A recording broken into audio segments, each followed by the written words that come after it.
SSR is still not a perfect solution with client-side libraries and frameworks like Angular, React, Vue.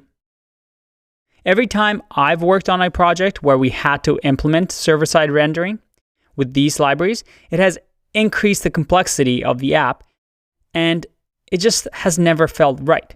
It felt like trying to put a square block in a round hole. Now, this is just my experience, and yours may differ. And you can definitely do server-side rendering right. It's just a hard thing to do. But I want to show you two tools that I recommend and are extremely popular in the community for server-side rendering. Just like Create React App, where we had a lot of the top developers working on this project to make our React apps easy to set up, a lot of the top people in the field use these tools to implement server-side rendering instead of reinventing the wheel yourself.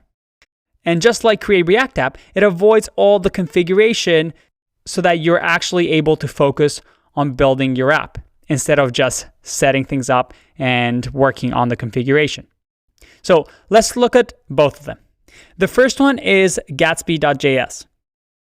And Gatsby.js is, as you can see, a blazing fast static site generator for React. And Gatsby, as it says, is fantastic. If you want to do server-side rendering and you want static sites, you should be using Gatsby. Now, a static site, if you remember, is just like these React documentation here, just mainly text-based websites that are really, really good for things like documentation.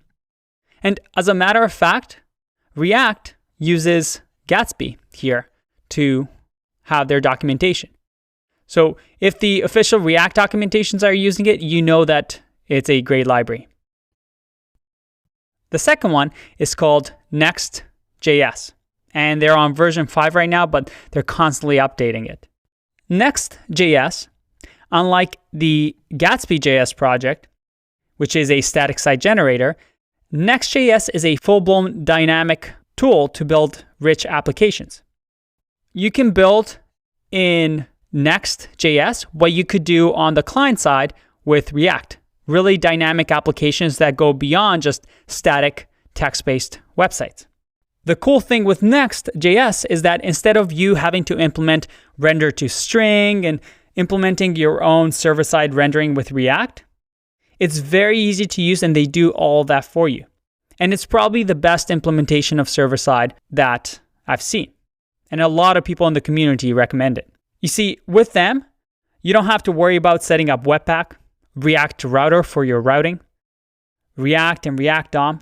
Kind of like Create React App, everything is included right out of the box, including code splitting, including performance optimization, and SEO optimization, obviously. They have things like hot module loading as well, and prefetching, and just so many things.